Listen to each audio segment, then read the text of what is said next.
ሰላም እንዴት ናችሁ? በዛሬው ቪዲዮ ይዤላችሁ የመጣሁት የተለየ ነገር ነው። ከትምህርታዊ ቪዲዮም ወጣ ያለ ነገር ነው እና ዛሬ ይዤላችሁ የመጣሁት በትምህርት ቤት ስትገናኙ ስለምትውሏቸው ጓደኞች፣ አብራችሁ ስለምትውሏቸው ሰዎች ነው። እነዛ ሰዎች በእናንተ ህይወት ውስጥ ሊያመጡት ስለሚችሉት ተጽዕኖ ነው ዛሬ የምናወራው። እሺ፣ በሀገራችን እንደሚባለው ከሆነ መልካም ጓደኛ ጋር የሚውል ሰው መልካም እንደሚሆን፣ ከክፉ ጋር የሚውል ደግሞ ያው ክፉ እንደሚሆን የታወቀ ነው።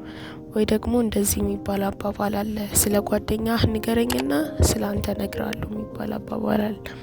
ይሄ አባባል ያለ ምክንያት አይደለም የተባለው እና ይሄ አባባል የተባለው ያለ ምክንያት አይደለም። ጓደኛ ሌላ ጓደኛውን የመለወጥ በጣም ትልቅ ፓወር ስላለው ነው ይህንን አባባል ሰዎች አብዛኛ ጊዜ የሚጠቀሙት።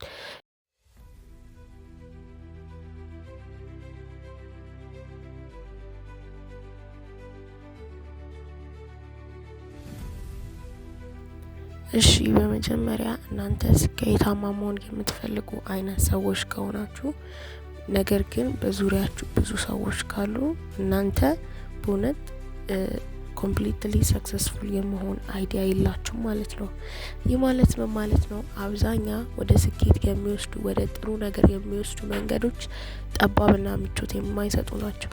ልክ ደግሞ እንደዛው ወደ ክፉ ነገር የሚወስዱ መንገዶች ሰፊ ናቸው። ምን ለማለት ፈልጌ ነው?